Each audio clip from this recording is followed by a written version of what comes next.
The stale, recycled air of Fortress Acheron hung heavy, with the scent of recycled oxygen and quiet desperation. Humanity's last major military outpost, a sprawling behemoth of scarred durasteel and flickering emergency lights, it clung precariously to the orbit of a contested border world. On every monitor, on every tactical display, the grim reality of their losing war against the Vesparax was starkly painted. Defense lines, once proud and resolute, were slowly receding, marked by the cold, statistical tally of lost ships and fallen comrades. The Vesparax were a chillingly efficient enemy. Their ships were sleek, almost ethereal constructs of light and shadow, their technology so far beyond humanity's understanding that it bordered on sorcery. They rarely communicated, preferring to impose their will through overwhelming technological superiority. Their sensors, calibrated to detect the faintest electronic hum across vast cosmic distances, made any conventional stealth or infiltration nearly impossible. They considered humanity a primitive, chaotic species, barely a blip on their grand logical designs for galactic order. At the heart of Fortress Acheron, in the claustrophobic confines of the command bridge, Commander Elena Rostova stood like a statue carved from granite. Her face, usually a mask of unyielding resolve, was now etched with deep lines of fatigue. The main holomap pulsed before her, dominated by the swirling blue aura emanating from Vesparax Prime, a desolate, rocky planet in the contested system. This blue glow wasn't just a visual representation. It was the active, suffocating field of their most devastating weapon, the null field generator. "Status update," Rostova demanded, her voice a low growl, strained from endless hours of shouting orders into the void. A young, nervous bridge officer, Lieutenant Miller, adjusted his glasses. "Commander, the null field's density continues to increase exponentially. Our latest long-range probes, all designated Alpha Series, designed to resist advanced jamming, fried the moment they breached the 50-kilometer exclusion zone. Total electronic failure, instant shutdown, no data transmission, no system recovery." Rostova slammed her fist on the console, a dull thud resonating in the tense silence. "So no remote detonation, no digital timers, no smart explosives. Anything that relies on a current, a circuit, a single electron moving where it's told, it's useless within that field." "Precisely, Commander," Miller confirmed, his shoulders slumping. "Their projections indicate the field will begin to bleed into Sector Gamma's outer perimeter within 72 hours. Within a week, it will cripple the entire human defense grid across the sector. Our comms will be jammed, our targeting systems disabled, our jump drives offline." It's a slow, agonizing chokehold. The holographic map showed the null field's relentless expansion, a silent, cosmic tide of electronic death. Rostova stared at it, her mind racing, desperate for a solution. They had tried everything. High-yield pulse bombs, designed to overwhelm the field from outside, were absorbed without a ripple. Infiltration teams, armed with cutting-edge cloaking and digital tools, vanished into static silence, never to return. The Vesparax base on Prime was impenetrable, a fortress protected by a shield that turned advanced weaponry into dead weight. "We need to destroy that generator," Rostova declared, her voice tight with suppressed fury. "From the inside. But how? How do we detonate a charge if no electronic trigger survives?" A senior engineer, Chief Morales, stepped forward, his face etched with the weariness of a man who had exhausted every logical possibility. "Commander, we've run every simulation. Without a functional detonator, without any remote means of activation, it's impossible. We can get a package of high-yield chemical explosives inside, theoretically, but there's no way to trigger them. The field is designed to make our technology obsolete." The truth hung in the air like a death sentence. Humanity was facing utter defeat.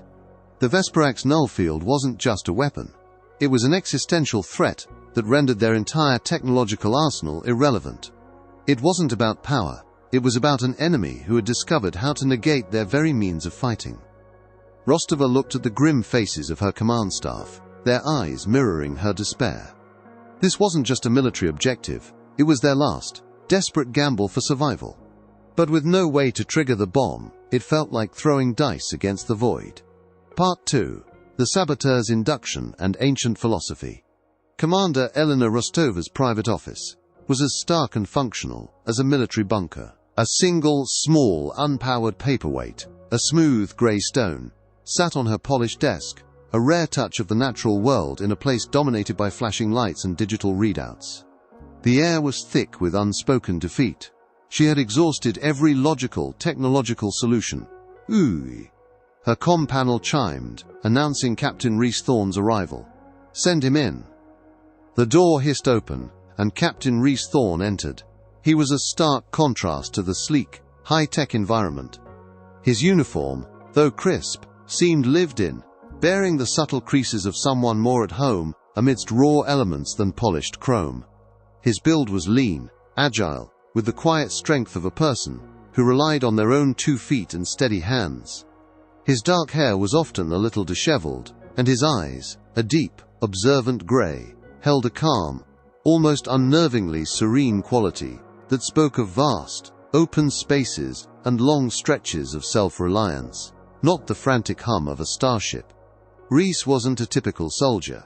He was a reconnaissance specialist, but his true genius lay in low-tech survival and improvisation. He'd grown up on a frontier colony, far from galactic core worlds, where reliance on complex, fragile machines was a luxury few could afford. There, simple, robust solutions were often the difference between life and death. His personal credo, learned from generations of hardy colonists, was etched into his very being. Complexity is for those who fear true understanding. Simplicity is the ultimate sophistication. "Captain Thorne," Rostova began, her voice clipped, devoid of preamble. She gestured to a small holo display on her desk, showing the relentless creep of the null field. "You've seen the reports, our advanced probes, our smart bombs, our communication arrays. All dead. The moment they cross that 50-kilometer threshold, they become inert. The Vesperak's null field generator isn't just jamming our tech, it's disintegrating its functionality. It's designed to render us obsolete before we even get close." Rhys listened, his expression unreadable, simply nodding as Rostova recounted the litany of failures. He heard the despair in her tone, the resignation of a leader whose every conventional weapon had been rendered useless. "Our intelligence indicates the core of that generator is vulnerable to a precise explosive charge," Rostova continued, her voice tightening.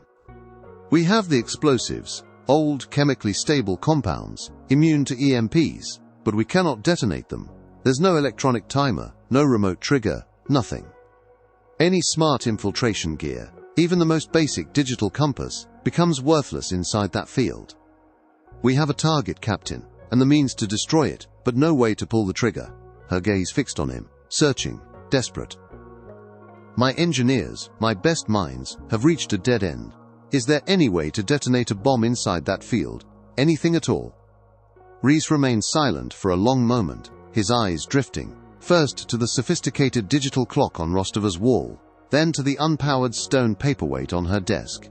He considered the raw, physical world, gravity, friction, combustion, things unaffected by electromagnetic pulses.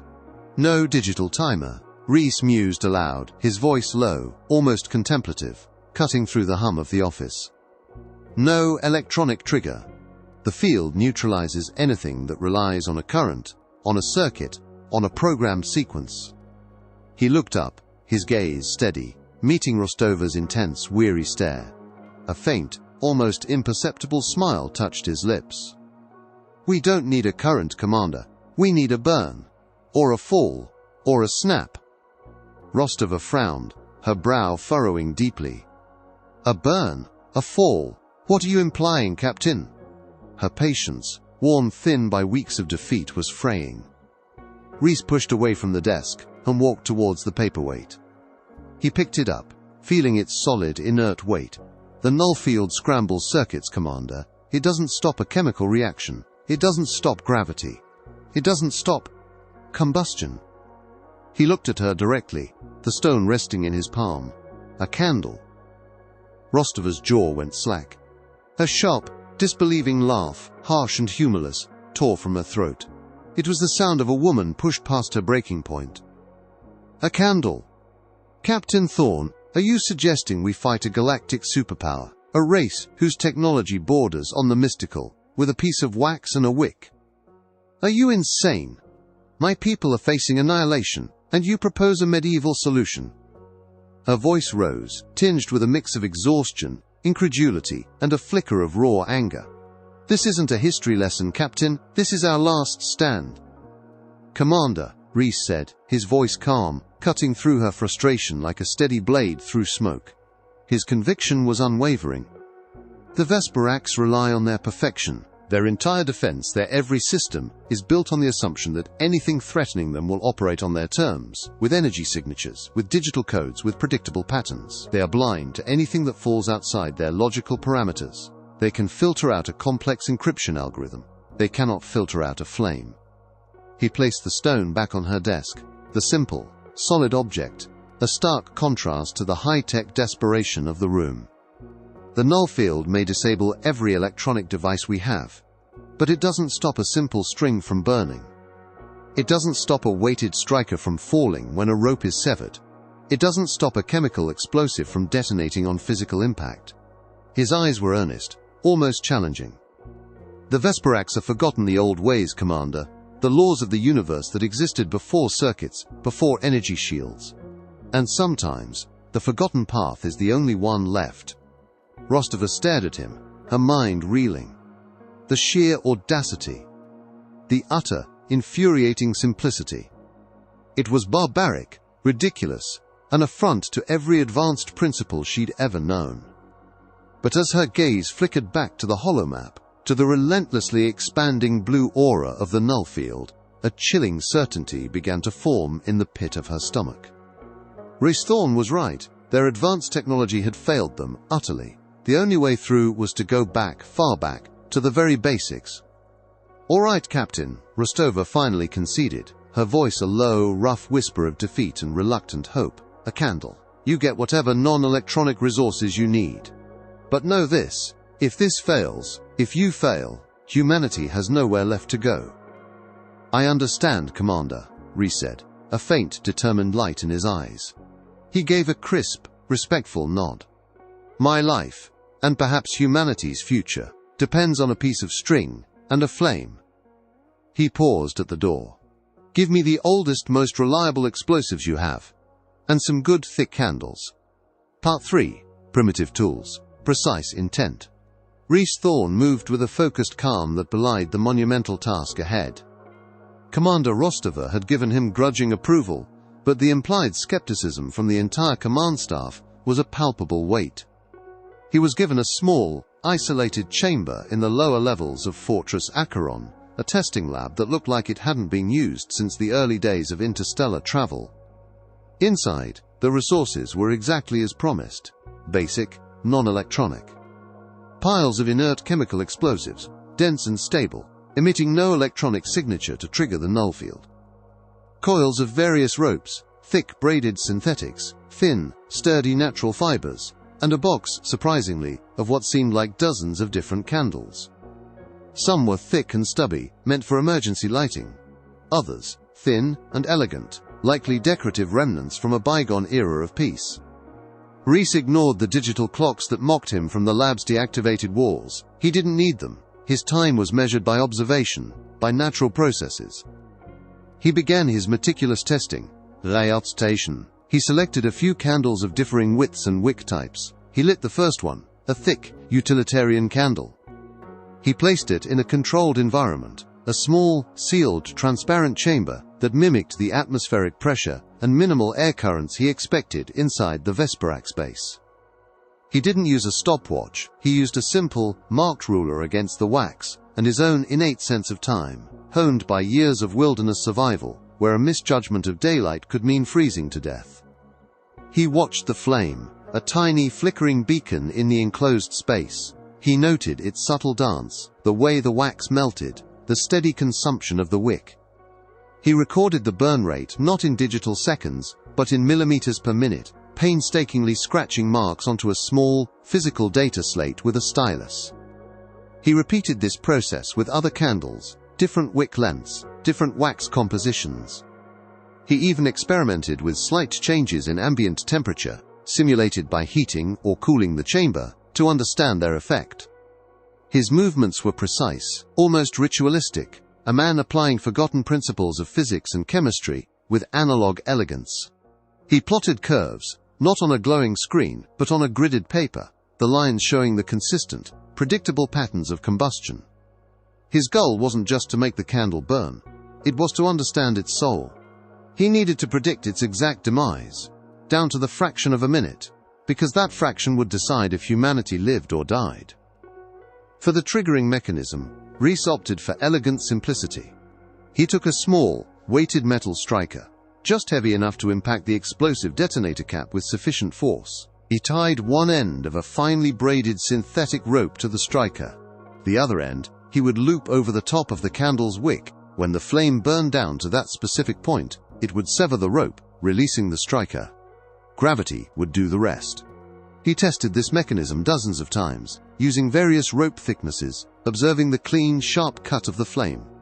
As Rees worked, a few engineers from command would occasionally stop by, sent by Rostova to check on his progress. They'd watch, bewildered, as he meticulously weighed candles on an old balance scale, or measured the length of a wick with a tiny caliper.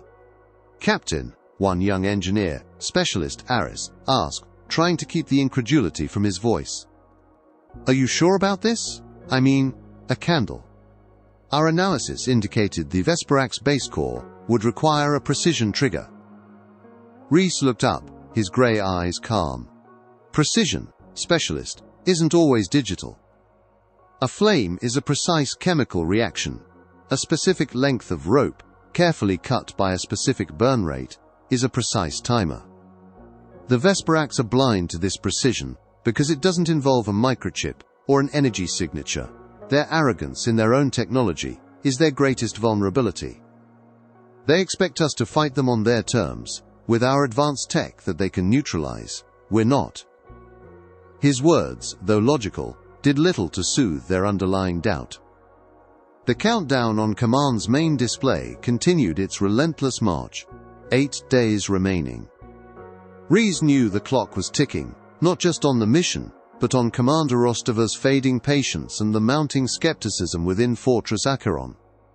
He had to prove that the oldest, simplest methods could outsmart the newest, most complex threats. His life and the fate of humanity would literally hang by a thread, a very specific thread, burned by a very specific flame. Part 4. Infiltration into the Nullfield's heart. The day of the mission dawned, not with the usual pre-op bustle of high-tech gear and comms checks, but with a stark, unsettling silence. Captain Rees Thorne stood in the launch bay, a solitary figure amidst the hulking, inert forms of deactivated starfighters. His gear was minimal: a rugged, non-electronic environmental suit, a manual grappling hook, a coil of high-tensile climbing rope, a small, non-magnetic cutting tool, and a satchel containing the carefully prepared chemical explosives and his meticulously calibrated candle bomb components. No comms, no digital displays, no targeting systems, just the raw physical tools of a bygone era. Commander Rostova stood nearby, her face grim. The Vesperax are still unaware. Their long-range scans show no unusual energy signatures in the sector. They're blind to anything that doesn't scream technology. Her voice was low, almost a whisper. "Good luck, Captain. Humanity's counting on a very old trick." Rees gave a crisp nod. He entered the Vanguard drop pod, a heavily shielded, but mechanically simple, infiltration craft. It was designed to withstand the initial shock of the null field, but once inside, it would be a dead weight, relying on its kinetic energy and Rees's manual controls for landing. The launch was jarring. The pod was ejected from Fortress Acheron with a powerful electromagnetic thrust, hurtling towards Vesperax Prime. As it breached the outer edge of the null field, a violent surge ripped through the pod. Lights flickered, then died. The soft hum of life support vanished. Rees felt a momentary jolt, a phantom sensation of every nerve ending screaming, as if his own internal bioelectronics were being scrambled. The digital readouts on his internal helmet display went blank, replaced by a simple, analog pressure gauge. The null field was not just a jammer, it was an electronic graveyard. The descent was a controlled freefall, guided by Reese's practiced hand on manual thruster controls and his keen eye on the planet's desolate, rocky surface. He landed hard, the pod shuddering violently, kicking up plumes of red dust. The silence that followed was absolute, broken only by the hiss of his environmental suit's oxygen recyclers. No distant comms chatter, no hum of alien machinery, no electronic interference, just the desolate, wind-swept quiet of an alien world. Reese exited the pod, leaving its inert shell behind. Vesperax Prime was a stark, unforgiving landscape of jagged, obsidian-like rock formations and swirling crimson dust storms. The sky was a perpetual twilight, dominated by a bloated, gas giant in the distance. The Vesperax base, a towering crystalline structure, shimmered faintly in the gloom, its geometric precision, an alien anomaly against the raw, natural chaos of the planet. It was utterly silent, a monument to a technology that was now, paradoxically, blind to the threat approaching it. Reese consulted his physical map, a laminated sheet of paper that couldn't be scrambled. He used a simple, magnetic compass, its needle twitching erratically at first, due to the null field's residual effects, but eventually settling into a reliable, if slightly off-kilter, bearing. He moved with the quiet efficiency of a predator, using the jagged rock formations for cover, his senses heightened by the absolute lack of electronic aids. He approached the outer perimeter of the Vesperax base. The walls were smooth, seamless, designed to repel any conventional breach. But Reese wasn't conventional. He found a small, almost imperceptible seam, where two massive crystalline plates met, a hairline fracture in their perfect construction. He uncoiled his grappling hook, its weighted end a satisfying thud against the alien material. He tested the rope, its synthetic fibers strong and silent. With practiced ease, he scaled the sheer wall, his gloved hands finding purchase in the minute imperfections of the Vesperax's perfect architecture. He moved like a shadow, his non-electronic motion sensors, small spring-loaded pressure plates he'd attached to his boots, providing silent feedback on his grip. The Vesperax's advanced internal sensors, designed to detect complex energy signatures, digital intrusions, or even the subtle hum of a human comm unit, registered nothing. They were looking for a ghost in the machine, not a man with a rope and a candle. He found a ventilation shaft, narrow and seemingly impenetrable, but Reese knew that even the most advanced species needed to breathe. He deployed his manual cutting tool, a specialized, high-strength alloy blade that relied on brute force and leverage, not power. The grinding of metal against alien composite was a harsh, grating sound in the absolute silence, but it was contained, localized. Slowly, painstakingly, he cut an opening large enough to squeeze through. He slipped inside the base, the air within still and sterile, devoid of any natural scent. The Vesperax interior was a labyrinth of glowing conduits and silent, humming machinery, all inert to his senses, yet radiating an oppressive, alien presence. He was deep inside enemy territory, utterly alone, relying on the most primitive of instincts and the simplest of tools. The silence was his greatest ally, a testament to the null field's effectiveness, and ironically, his greatest advantage. He was a ghost, not in the machine, but around it, a physical anomaly in a digital world. Part 5. The bomb's setup and the flickering hope. Reese moved through the silent, gleaming corridors of the Vesperax base like a shadow, guided by the faint hum that indicated proximity to the null field generator's core. The air was sterile, devoid of any natural scent, a testament to the Vesperax's obsessive control over their environment. The alien technology that surrounded him was breathtaking, pulsing conduits of light embedded in the walls, silent energy fields shimmering across doorways, intricate crystalline structures that seemed to defy the laws of human engineering. Yet, to Reese it was all inert, beautiful, and utterly blind. Not a single sensor registered his presence, for he carried no electronic signature. He was a phantom, moving through a digital world by analog means.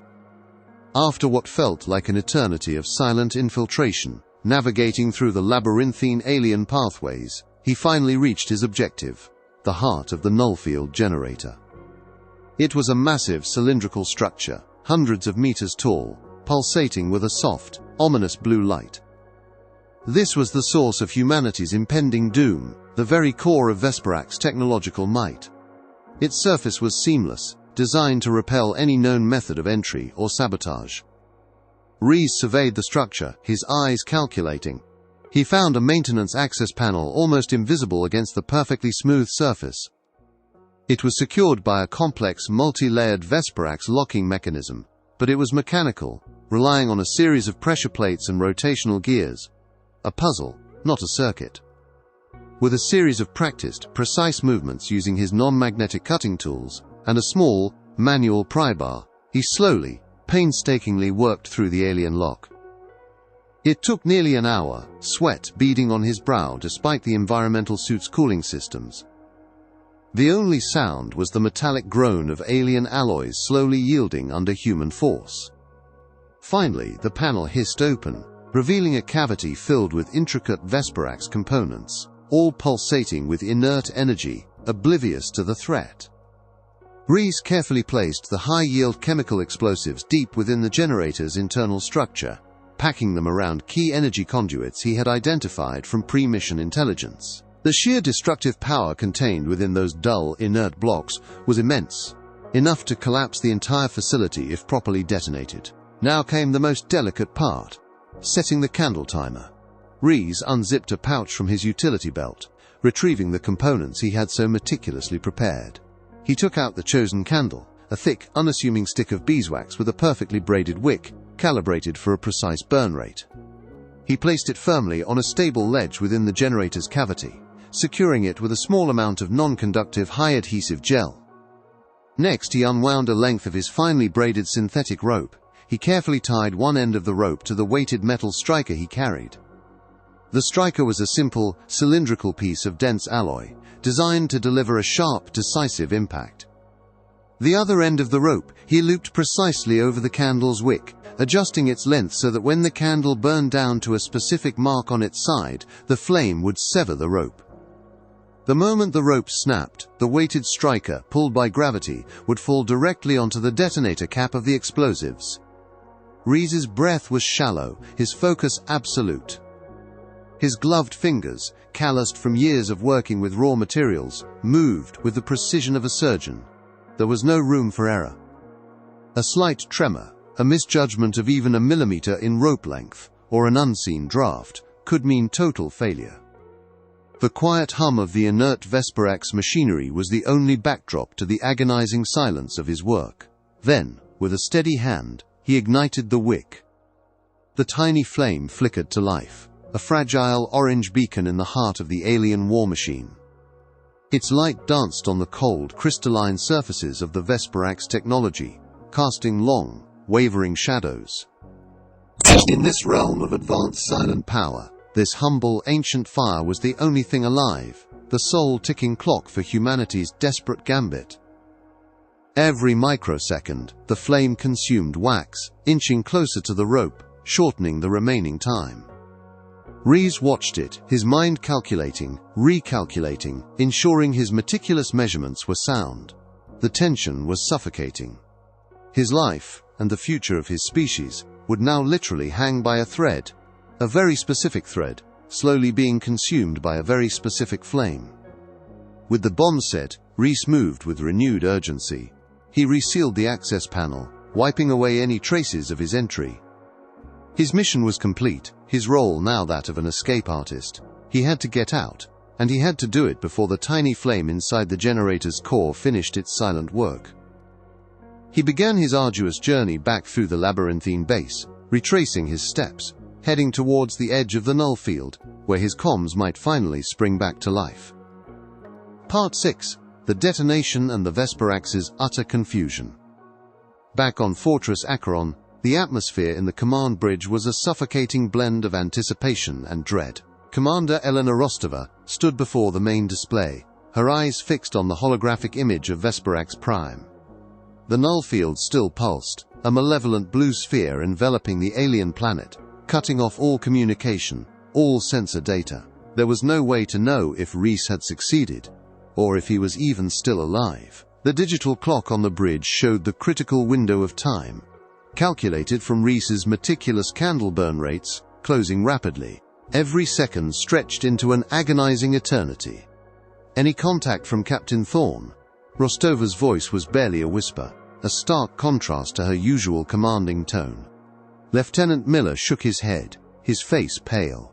"Still nothing, Commander. His emergency beacon is still offline. The null field is absolute." Just as despair threatened to consume them, a brilliant, blinding flash erupted from the surface of Vesparax Prime. The holographic image flared, momentarily overwhelming the display. A titanic explosion ripped through the heart of the Vesparax null-field generator.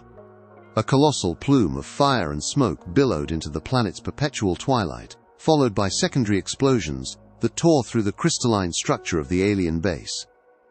The entire null field, which had held humanity at bay for so long, flickered violently, distorted, and then collapsed entirely, shattering like a fragile glass dome.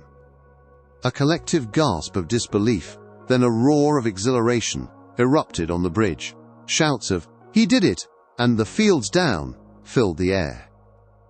Almost instantly, Reese Thorne's emergency beacon, a faint but clear signal, blossomed on the tactical map. "Commander Rostova," his voice crackled over the comms, weary but triumphant. "This is Captain Thorne. Mission accomplished. Generator destroyed. Awaiting extraction." On their orbiting ships, the Vesparax fleet was thrown into disarray. Their perfect logical formation shuddered. Sensors screamed, registering a catastrophic energy spike from their previously impenetrable null-field generator. Vesparax commanders, accustomed to unyielding control, watched in horrified disbelief as the core of their most powerful weapon was consumed by fire. Their analytical AIs, designed to process every variable, every energy signature, every tactical nuance, went into overdrive. "Impossible!" a Vesparax central processing unit broadcast across their fleet, its tone a series of sharp discordant frequencies. "Analyze. Threat signature undetected prior to detonation. No electronic trigger signature. No energy fluctuations indicative of a timer mechanism. How was this achieved?" Their algorithmic responses churned, seeking a logical explanation for the illogical event. They cross-referenced their vast databases, scanned for residual energy trails, searched for a frequency, a signature, anything that would fit their understanding of warfare. But there was nothing. Their advanced sensors, so finely tuned to detect the hum of a microchip or the pulse of a laser, were utterly blind to the simple, physical act of a flame-consuming wax and rope. The explosion was undeniable, but its cause, according to their perfect logic, was an anomaly, an uncomputable void. They had been struck by a weapon that didn't exist in their equations. Their arrogance in their own technological superiority had left them utterly, profoundly vulnerable. The celebration on Fortress Acheron was unparalleled. Captain Reese Thorne was extracted, battered, but victorious. He walked onto the bridge, limping slightly, but with a quiet dignity. Commander Rostova met him, her eyes shining with unshed tears. She didn't speak, but simply executed a crisp, unhesitating salute, a gesture Reese returned. The victory, however, was more than just a military success. It was a profound revelation. The Vesparax, baffled and thrown into disarray by the inexplicable destruction of their generator, hesitated. Their flawless algorithms had no counter for something so utterly primitive. They were forced to re-evaluate humanity, not as a chaotic nuisance to be eradicated, but as an unpredictable variable, a force that defied their understanding. The war was far from over, but for the first time, humanity had gained a crucial psychological advantage. Back on Fortress Acheron, a new, almost philosophical shift began. The reliance on ever more complex technology was balanced by a renewed appreciation for fundamental principles. The Department of Applied Simplicity was established, informally known as the WIC-Works, where engineers began exploring low-tech solutions for high-stakes problems, inspired by Reese's audacious success. In his small, private quarters, Reese Thorne sat, the flickering light of a single, ordinary candle illuminating his face. It wasn't the precise, calibrated candle from the mission, just a simple, emergency light. He held a small, charred piece of rope in his palm, a silent testament to the raw power of simplicity. He looked out of his viewport, at the distant stars, and then back at the tiny, unwavering flame. "They built their empires on perfect circuits," Reese murmured to himself, his voice a quiet whisper in the vastness of space. "But they forgot that sometimes the most elegant solution is just a spark." The flame danced, a timeless beacon of human ingenuity, reminding them all that true strength lay not in what you had, but in how simply you chose to fight.